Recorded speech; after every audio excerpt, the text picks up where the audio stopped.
Hello Jays, and welcome back to yet another broadcast. I'm Grace Halter, assisted by Morgan Gable, wishing you all a happy Monday. We have yet another amazing show lined up. Starting off with the top story with Claire about the Queen and her sad death. We will check in with Charlie about sports. And after, we will have a weather report with Angeline. Finally, some announcements. As always, sit back, relax, and enjoy our show. Because this is KLHS.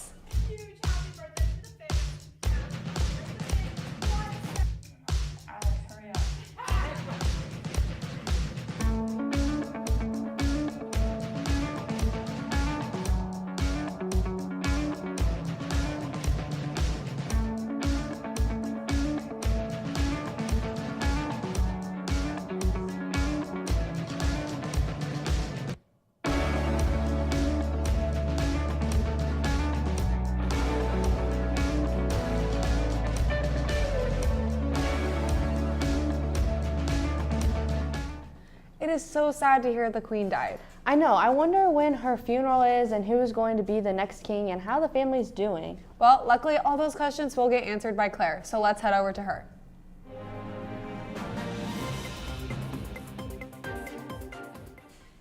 What is up, Jays? As you may or may not have known, Queen Elizabeth II had passed away on September 8th, and today, September 19th, her funeral has taken place. In London, hundreds of world leaders and many more around the world watched and paid their final respects as the Queen's coffin was escorted to her final resting place alongside her late husband. King Charles III and his siblings, as well as the Queen's grandsons, Princes William and Harry, joined the solemn procession behind her casket through the heart of the British capital, with huge crowds lining the street. And then the royal family joined 2,000 people at the state funeral for an hour-long service of tributes and prayer, along with a 2-minute moment of silence and singing of the national anthem. As many people watched on TV, including the staff at the British Embassy in the United States, it has been a very emotional day. Karen Price, a British diplomat who is currently a British ambassador in the United States, said, quote, "Everybody watched in silence. Obviously, we stood for the national anthem. Some people were in tears. Some people came in military uniform. Other people wore their medals. As the Queen is laid to rest and people around the world continue to mourn, we will continue to remember her legacy as the longest reigning monarch. May she rest in peace." For KLHS, this has been Claire Hamilton. Stay safe out there, Jays. The Queen passing away has really shaken up our world. It has caused so many emotions. Thank you for that update, Claire. Moving on to some announcements. Tomorrow is Taco Tuesday. Who doesn't love a good taco? If you dine in or take out food at Jose Pepper's this Tuesday, September 20th, and show the flyer that is on the LHS Orchestra's Instagram and Twitter and LHS Orchestra's Facebook page, the LHS Orchestra will receive 20% of the profit. Thank you for supporting your LHS Orchestra. Be sure to be there, Jays. October 1st is homecoming, so check your email and take a moment to nominate your favorite LHS seniors for Homecoming Queen and King by clicking the link sent in your emails. Nominations will be taken through 8:30 a.m. Wednesday morning. On the topic of homecoming, if you're wanting to bring anyone out of district that is not part of North, please fill out the form that is attached to your email. Do this as soon as you can because we don't want you to forget or have complications with it. Seniors, since everything is always about you guys, September is senior meeting month. All seniors have been assigned a meeting time with their counselor in September. The purpose of the meeting is to review graduation credits and how the counseling department can help students with post-secondary plans. Seniors can see their appointment time on the counselor's calendar on the front page of the counseling website. The Hall Pass system will be utilized. Good luck, seniors. Last announcement is for all who qualify for the 2021-2022 academic letter. Please stop by the counseling office to verify your name to be printed on the certificate by Wednesday. Pickup will be on Friday during your flex. Pickups will occur weekly on Fridays only, and you must verify your name in order to receive a certificate. Letters are $8 and pins are $1, and you must have exact cash or written check. So don't forget to stop by the counselor's office to write your name down. That's all the announcements we have for you today, so now let's shift focus to some weather. The weather has been all over the place. This weekend it was hot and then it rained. Well, Morgan, we are in Missouri. True. Let's head over to Angeline to see the weather, if it will calm down. What's up, Jays? I'm Angeline and welcome to another weather report. Starting off with this week's weather on Monday with a high of 97, sunny with partly cloudy and a low of 75 with light wind of 5 to 10 miles per hour. Moving on over to Tuesday with a high of 98 and sunshine with winds at 10 to 20 miles per hour and a low of 73 with light wind of 9 miles per hour.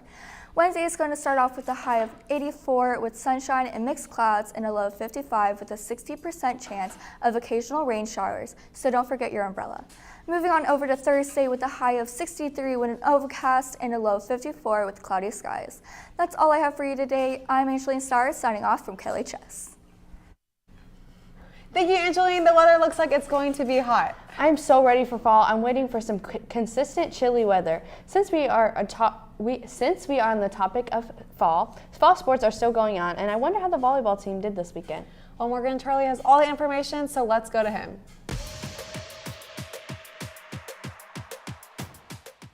Good morning, Jays. It's Monday, so let's take a look back at what happened over the weekend. Let's start with volleyball, who played an insane 6 matches on Saturday in a tournament where in pool play they would go 3-0, defeating Blue Valley, Shawnee Mission Northwest, and Park Hill South. And then moving into bracket play, where they would start by ending Blue Springs weekend, then beat Blue Valley West in the semifinal, and this would lead to Liberty versus St. Thomas Aquinas in the championship, where sadly the Jays would lose their first match of the season, taking second place in the Lee Summit West MoCan tournament. Still a great weekend overall, Jays. Moving into another fall sport, women's tennis played in their own tournament over the weekend, the Liberty Invitational. The Jays started out the tournament by beating Platte County in round 1.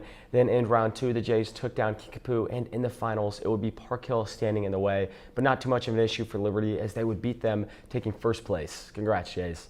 Women's golf did not golf over the weekend, but they are currently golfing in Smithville in the Oak Park tournament. Good luck to all the golfers who are currently playing. Jays soccer has played 3 games in the last 10 days. First was a game versus Lee Summit, which was lost 2-3, and then Lee Summit West, which the Jays also dropped this one 1-2, and then sadly another 1-point loss to Park Hill. But even with the quick little 3-game skid, the Jays still hold a solid 2-3 record, and they play Liberty North this Thursday, September 22nd. Good luck, Jays. And lastly, a quick recap over how the football game went on Friday. The Jays battled against the offensive power that is Park Hill, as going into the game, Park Hill was averaging nearly 50 points per game, but Liberty's defense would hold them to just 24 points and under 200 passing yards. This was definitely not the story of the game, as on the offensive side of the ball, the Jays scored 49 points, but it was the ground game that was responsible for scoring. Getting a little bit more specific, it was running back Anthony Winston who was responsible for the scoring, as he ran for 265 yards, averaging almost 10 yards a carry, and tied the Liberty High School record of 6 touchdowns in a game. And he did all this without playing a single snap in the fourth quarter. Definitely a great game for Anthony Winston. The Jays move from Park Hill to Park Hill South for this Friday, as that game will be at home. But with that, that's all the sports I have for you guys today. This has been Charlie Marshall signing off from KLHS. Thank you, Charlie. All the LHS sports are doing fabulous as always. Keep up the great work, Jays. I agree, but sadly our show is coming to an end. Without further ado, please stand for the pledge. I pledge allegiance to the flag of the United States of America and to the republic for which it stands, one nation, under God, indivisible, with liberty and justice for all. Jays, don't forget to vote for homecoming court if you have not already. I hope you'll have a great rest of your day. I'm Grace Halter. And I'm Morgan Gable, signing off. Later, Jays.